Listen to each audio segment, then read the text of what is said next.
What it do, Crew Excellence? It's your boy, Justin Strickland. I'm back with another episode of the Ladder Podcast. Super excited to talk to y'all today because I have something that's going to change your leadership forever. I have something that I've worked on and thought about, and I haven't brought it to the pod just yet in this capacity, and it's time. We're talking about mindset and how shifting your mindset could be the thing that unlocks your potential for leadership. There's something that is a buzzword now in education and business, and it's called a growth mindset. If you've been to professional development or any conferences, you may have heard this term, but you might not know exactly what it means. And so my job today is to break it down into 3 different things that you can do to shift your mindset into a growth mindset and to make it practical so that you can take everything that's about to happen over the next 20 minutes or so and you can apply it to your leadership capacity in your team today, okay? So hang out with me, learn something. If you stick to the end, I'm sure you will be better than you are right now.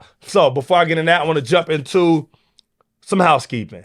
The Ladder Podcast exists because we believe at the Hope Institute that everyone is a leader. Yes, you. We believe that no matter your position or your title, you have a capacity for leadership. And we feel it is our duty to help educate, develop, and to encourage you to step out into the excellent leader that you can be. Because we believe when you're an excellent leader, the world is a better place. And we know that you have the capacity for change. And so we want you to get out, go change the world, and we're just trying to do our little bit to help you on that journey. All right, let's jump into the episode. Now, what is a growth mindset?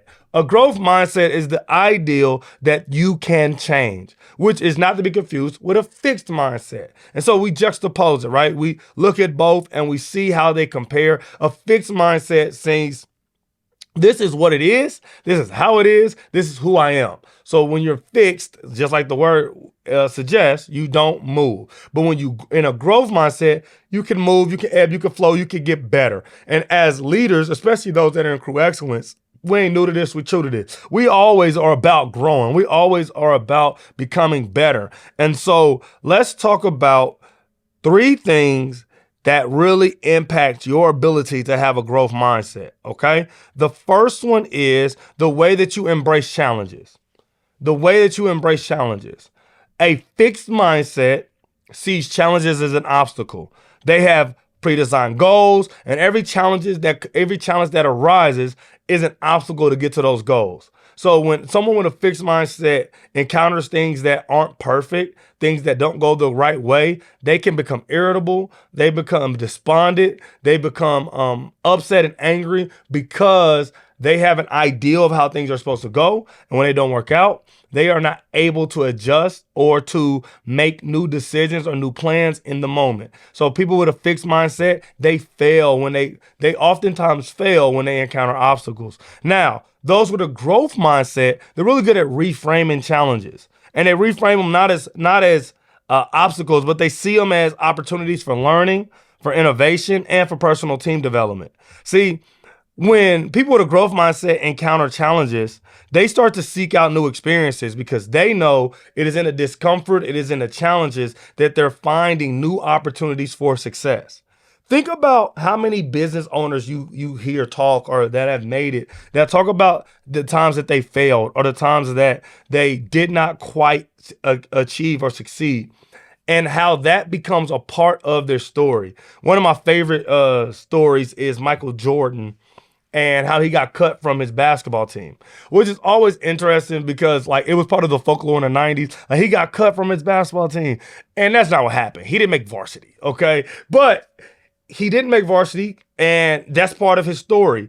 And he played JV, and he was hungry, and he's obviously better than everybody who was on that varsity team ahead of him. I have a similar story. I got cut from my 7th grade team, and I remember everybody who made that 7th grade team. By the time I graduated high school, I went to college to play basketball. Nobody who was on that 7th grade team did. And so those kind of things stick with you. And when you have a growth mindset, you are able to categorize and remember why you fall short. So for me, I fell short because I didn't work hard enough. And so moving forward, I began to work way harder on my craft, and I began to put in more time on my craft. And I found out that I had more capacity for work where I thought I was working hard. When I got cut, I realized I wasn't. And so then I began to work harder. There's a few other people I think about when it comes to like they failed, quote unquote, and then they succeeded. Henry Ford comes to mind. Henry Ford, the owner and creator of the Ford company, his very first car company failed, went bankrupt in a year and a half because his cars was too expensive and nobody wanted them. We know that wasn't the end of his story, right? He's often known as the father of modern day cars and the modern day factory. He kind of came up with the 5-day work week. All of these things that we do today without thinking about, we can credit to Henry Ford, whose first car company failed. Another person is Oprah Winfrey. She got fired from her job in Baltimore on radio or news. She's on the news because they said she was too emotionally connected to her story. Now that sounds ironic because we know that's the whole reason Oprah got famous, right? She could connect with her guests and she brought her audience in. But first job, they fired her for that. And this is the thing that a growth mindset does: is it doesn't say when I fail, it doesn't say, oh, I must not be good enough. It doesn't say, oh, I must not have it. This isn't for me. A growth mindset says, well, how do I make this work? If this part didn't work, how do I make this work? And what you do is you just keep at it. You just keep at it. J.K. Rowling is the last one I'll talk about on this point. That's the author of Harry Potter, which is arguably one of the biggest book series ever. She was on welfare, government assistance when she wrote Harry Potter, getting rejected by publisher after publisher after publisher till someone finally was like, hey, I see the vision and bought in. This is my thing always. This I always feel too, like with people with growth mindset is, you never want to be the person who tells a person with a growth mindset no. Because now you're a part of their origin story. All right, now you're a part of their success story. They're going to say, hey, I went to this publisher, they said no. I went to this publisher, they said no. I went to this publisher, they said no. But now I wrote Harry Potter. And you got to look at your boss and yeah, I did look at that Harry Potter manuscript and I ain't think it was good. You idiot. You know what I'm saying? So I think that that's something that just is a part of the territory, right? But people with growth mindset, they respond to situations and challenges and emerge stronger. Now, I want you to take a second, write in the comments, what's a challenge that you've overcome in the last year? How did you overcome it? And why do you think you're better for it? So take a moment. I want you to write in the comments, write in a notebook, think about it with a thought bubble. What is something that you had to overcome in the past year? How did you overcome it? And why are you stronger or better because of it? All right. I'm going to give you 3 seconds because it's kind of weird if I just sit here. All right. Number 2, you need to cultivate a culture of continuous learning and feedback. So people with fixed mindsets, they often leaders are the only source of knowledge and direction. They got a hierarchy, and feedback really is based on performance evaluations. It's top down. When I have a year-end meeting, I give you feedback on your work. And that's really the only way that feedback works. And any learning that happens in a company comes from top down. I send you guys to a PD. I bring somebody in. That's the only way that learning and feedback happens. Well, those with a growth mindset, learning happens for everybody. So the leader participates in learning. He or she doesn't believe themselves to know it all or to be the grand dawn of all understanding, but they are all learning, and feedback is a gift. Feedback is a gift. We're constantly going back and forth. I'm telling you what I like about what you're doing. You telling me what I like about you, what you like about what I'm doing. I'm telling you what I need you to do better. You telling me what I need to do better. And in that, we are growing, growth mindset, together, right? In that, we are all getting better because we know feedback isn't this, we're not being overly critical. We trust each other's motives. And so we know that it's a source of information that stimulates growth. Without feedback, we cannot grow because we think we're okay. We're comfortable. We think we won't move. What Newton saying, an immovable object does not move unless force is applied. Feedback is the force that is applied to our lives that help us to grow, okay? And so those with growth mindsets, they solicit feedback. They create space for feedback. They have meetings where they say, hey, tell me how I can help you. Tell me how I can serve you. Tell me the things that aren't going right in your area of expertise, in your place of business or under with your team. What is something that I can do that's gonna make your team's job easier and more efficient? And they do that regularly so that anyone knows they can bring feedback. Another thing that leaders do is they produce ways to give anonymous feedback. Because we know even no matter how kind you are, there are some things that people don't want to say to you because you the boss. Okay? But they still need to be said. So leaders that are really committed to growth mindset, they create spaces for anonymous feedback so they can get feedback without it being personal. And I think this is something that we all can do today. We all can work on that. Now, as a leader, the way you have to foster that environment of learning and feedback is you have to be vulnerable. You have to be open about when you fall short, and you have to talk about how you could do better, and you have to openly apologize to others. This is something that leaders underestimate. They think it's a sign of weakness, but there's nothing more powerful than a leader being like, "Hey, I wanted this to go this way, and this is how I thought it would go, and I apologize for overlooking these details because." I think that's what really held up our ability to be successful on this project. Whoa. You know how releasing that is for all the people you're working with to know that it's okay to make mistakes and they can keep their job. Now they're willing to be creative. They're willing to be outgoing because they know even if they make a mistake, this is a place that allows for mistakes to be made, which all places should because we're all human. Nobody's going to be perfect, okay? Nobody's going to be perfect. And so when we have a growth mindset that fosters this culture of learning, we change our terms. Instead of using phrases like, "Hey, you're just not good at blank," we use phrases on, "How can we work on blank?" Right? So let's say one of the things is meetings. We got a manager who's not running good meetings. So instead of a fixed mindset would say, "Hey, Johnny, you're not good at running meetings. We need to get somebody else to run your meetings."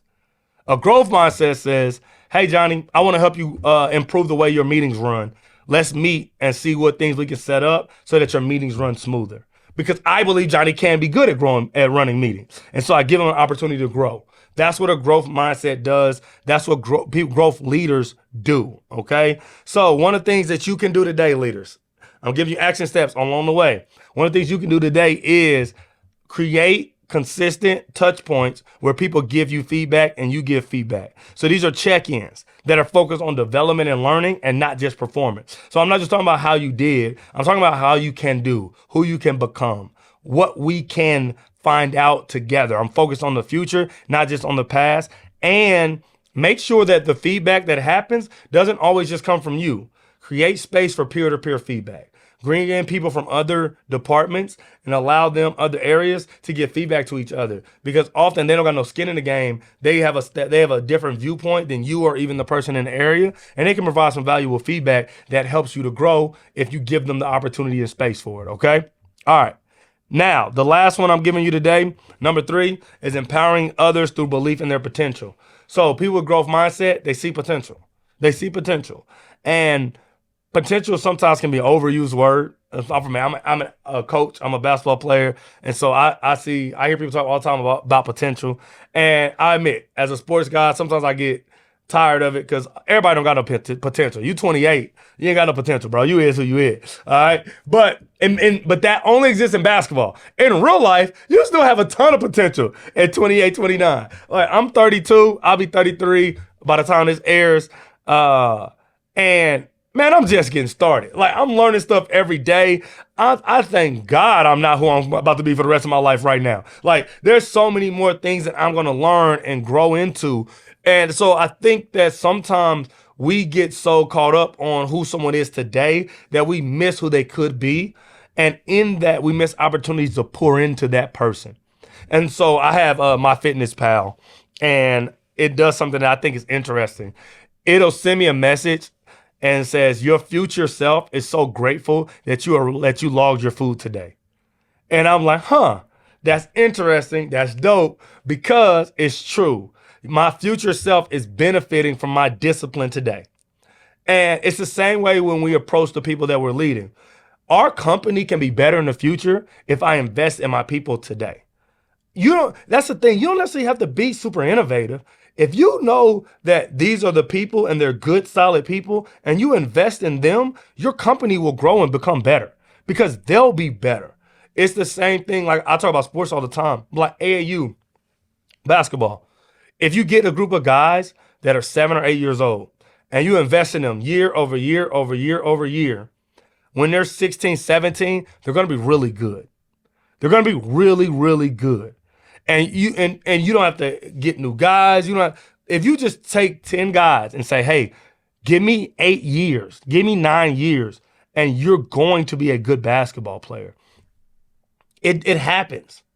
Kobe did it, and shout out to the Bean. He did it with the Mamacitas. He literally had a 8-year plan for them and said, if you guys follow this, you'll get college scholarships. And even after he passed, they followed the plan, the ones that stuck with it, and they got college scholarships. And so investing in your future today seems like it's not the best use of time because you feel like you have problems today. You have issues today. But investing in your future today is the best use of time. That's your rise. That's the cream of the crop. That should rise to the top. That should be number one on your list. How can I invest in tomorrow today? And so you have to realize that when people are next up, when people have potential, it is your job as a leader to see it and to put them in position to become what you see. I'm from Kansas City. I'm a Chiefs fan. We have Patrick Mahomes. One of the reasons why we have Patrick Mahomes is the Chief, Brett Veach. He's the GM of Kansas City. He had enough foresight to see, although our quarterback Alex Smith was good, he knew he could see the potential of Patrick Mahomes. And so he drafted Patrick Mahomes, even though he had a good quarterback, because he knew Patrick Mahomes could be great. The Ravens did it with Lamar Jackson. They had Joe Flacco, a Super Bowl winning quarterback. They drafted Lamar Jackson because they knew he had the potential to be great.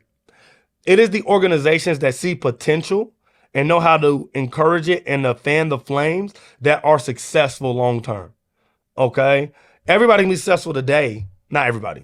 A lot of people can find success today, but it's those that are able to fan the flames of potential that are able to maintain success long term. And so I want you to see in your leadership right now, number one way you can invest in potential is to delegate.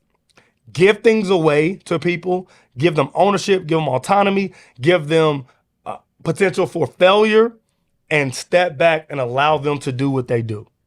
Allow them to do what they do. Allow them to be great, allow them to be bad, allow them to be average, and then provide feedback along the way. And so as my leaders, find something this week that you can delegate to someone else so that you're able to pour into, to push them into the potential you see in them, okay? Because we know that part of potential, part of becoming all you can is you have to still skill stack. You have to learn. And the only way you can do that is if you have opportunities for it. And so leaders give people chances to learn and to grow. All right. Now, I'm going to go over the 3 things that you can do today to shift your mindset into a growth mindset. And then I'm going to get out of here, man. It's Juneteenth weekend. I'm kicking it, man. I'm trying to get outside. You feel me? It's my birthday. Juneteenth. I've always been for the people. You feel me? And you know what I'm saying? I'm just trying to have a good time this weekend. So I'm going to run these over and I'm going to hope, I hope I'm going to let y'all get back to it. All right. Number 1, people with a growth mindset embrace challenges as opportunities for development. Number 2, people with a growth mindset cultivate a culture of continuous learning and feedback. And number 3, people with a growth mindset empower others through belief in their potential. All right. Hope you got something. Drop a comment on one thing you can do this. We only got half the year left. What's something you need to grow in for the next 6 months that will make 2025 a successful year for you? Drop that in the comments. And I want to say, as always, I appreciate you for hanging out with me. I'm honored. Hey, we're almost at 300 subs. We're almost on YouTube. We're almost to 1,000 subs, or not subs, followers on Instagram. Hey, man, this thing is moving. Jump on before it's too late. No, it's never be too late. But no, subscribe, man, and like and share. And thank you so much for hanging out with me. It's your boy, Justin Strickland, your favorite Crew Excellence member. Talk to your auntie and your granny because they love your boy. And I'll see you next time, man. Peace.